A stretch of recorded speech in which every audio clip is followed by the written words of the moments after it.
Good morning, everybody.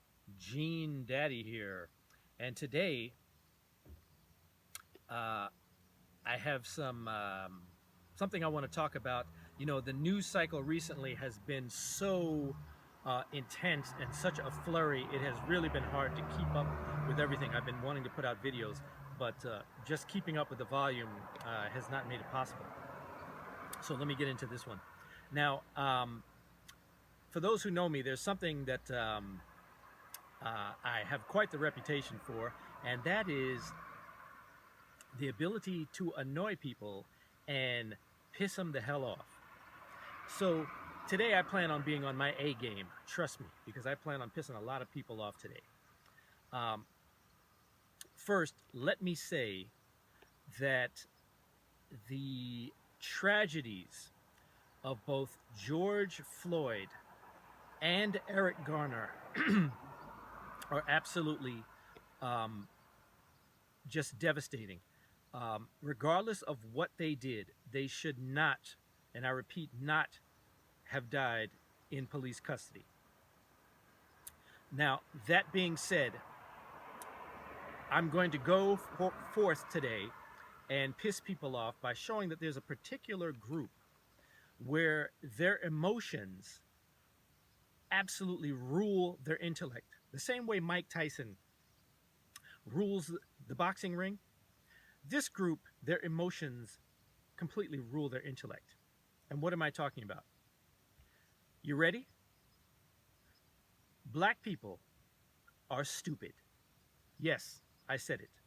Black people are completely and undoubtedly absolutely stupid. Once again, as both Candace Owens and Brandon Tatum stated, black people once again have fallen hook, line, and sinker for the race bait. It is so easy to get people riled up. All you have to do is mention the word race, racism, and the excitement flows. They're like chomping at the bit, like they're at the Kentucky Derby. Racism? Oh my God, racism? White supremacy? Oh yeah, it's a party now, right? So here's what happens. Black people, with this George Floyd incident, have fallen hook, line, and sinker for the race bait, right? And the white liberals, they feast. They put you on the grill. They get your blood up to a boil, and then what do we have? You get your blood all riled up, and there's delicious riots and looting and burning, right? Now, as we know, or if you don't know, you should look it up on the FBI crime statistics. I believe it's FBI.gov, where black people are killed by other black people 98% of the time.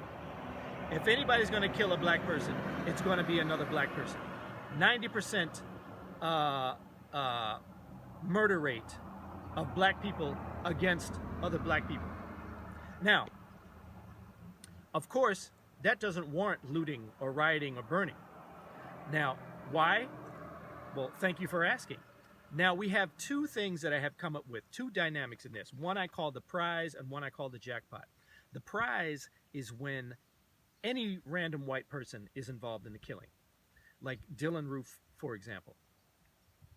That's the prize. You know, we can show how these white supremacists, these, whatever. And it doesn't matter. That label is immediately thrust onto the person, regardless of whether it's true or not, in order to build up the excitement and the bubbly feeling among black people. The other one is the one that I call the jackpot. Now, the jackpot is when it's a white cop. When you got a white cop, you hit the jackpot, right? As in this case. Now, that is the preface to what is coming up. Over the same time period, last Memorial Day weekend, in Chicago, 10 black people were killed by other black people. In Baltimore, 12 black people were killed by other black people.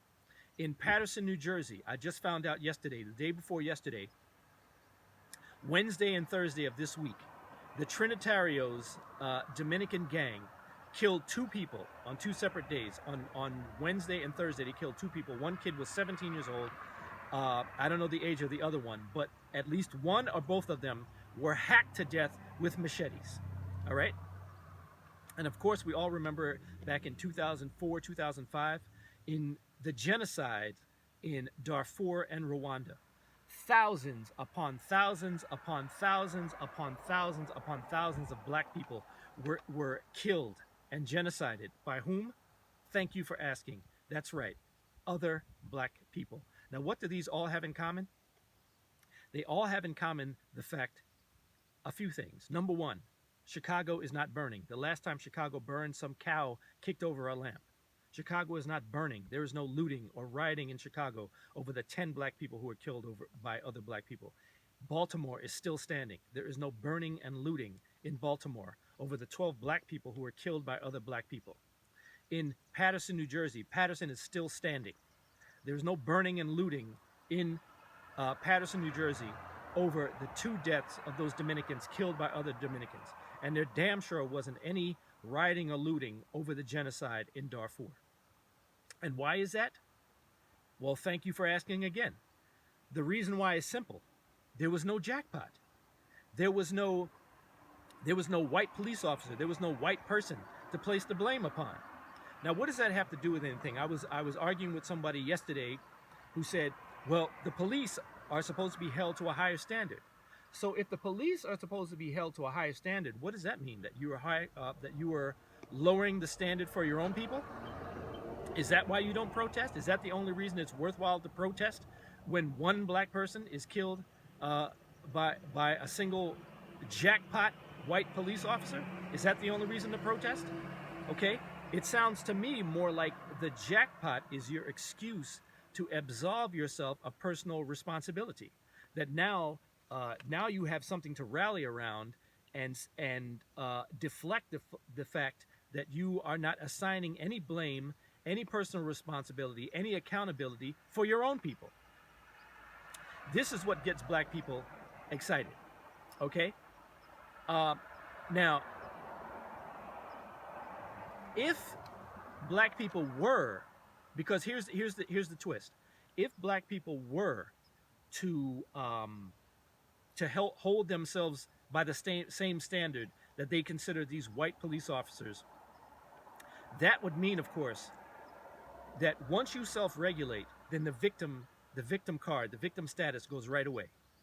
And when the victim card goes away, the money goes away, the pandering goes away, the welfare goes away, the government assistance goes away, the pity party goes away, right? All of the all the condescending, all that beloved, juicy, heartwarming, condescending rhetoric from white liberals goes right out the window. When you declare yourself no longer a victim and you hold yourself responsible, then all of that goes away. And what it allows you when you quote unquote hold these police to a higher standard, that's your opportunity for selective outrage. This outrage isn't real, it's selective outrage. No one is, as I said, is rioting in Chicago. Nobody's rioting in Baltimore against black people. Nobody's rioting in Paterson. Nobody rioted on behalf of the people in Darfur. It is absolutely selective outrage, and it is obviously hypocritical. And black people are stupid. They fall for it every single time. The media gasses it up, right? They put out a picture. They put out another lie. This officer, Derek Chauvin, they put out a picture of some other famous troll and said that it was him. The guy had on a Make White Great Again hat, and it wasn't even the guy. But black people, infinitely stupid, fell for it, got all emotional, right? Look at this guy. He's a white supremacist, just like Juicy Smollett fooled all the black people by claiming that guys in MAGA hats attacked him. Dumb. Black people are dumb. You fall for it every single time, right? Now, I want to end with this account of something that happened. Back in 1989 or 90, in the last century, and an orange police officer, a black female orange police officer in regular orange, not to be confused with West, East, or South orange. A black woman police officer was killed in the line of duty. There is a monument on Freeway Drive West near Center Street, a monument that commemorates this officer. The orange police, that is mostly black police force, turned orange upside down. It turned the area upside down trying to find the killer of this officer. One of the men who was taken into custody was a young man by the name of Donald Faison. Donald Faison was taken into custody by black police officers. He was taken into custody alive. He did not exit custody alive. He did not survive custody. He died in custody. Now, I believe there was a request for an inquiry. The police officers were indicted, arrested, convicted. They were convicted. I can't remember exactly what the. I tried to look it up. I couldn't find it. They were convicted of. I can't remember what the crime was, but their convictions were overturned. Orange still stands. There was no burning. There was no looting. Why? Because there was no jackpot again. There were no white cops involved. It was black police officers. Okay, so that's not enough to get the excitement up. It's not enough to get the juices flowing. So to end, it is obvious that black people are hypocrites. That black lives only matter, and the facts bear out, the results bear out, that black lives only matter when a white person is the one that's doing the killing. As I said about Baltimore, there was a news article saying Baltimore is now pushing the murder rate ahead of where it was last year in 2019. Where's Black Lives Matter protesting against these black people killing other black people in Baltimore? You know where they are? They're nowhere. So anyway, that's my 2 cents. Fight amongst yourselves and probably fight against me, which I have no problem with, in the comment section mosh pit. And for all I know, just a heads up warning, this video may be taken down by YouTube because of the content. All right? Like and subscribe.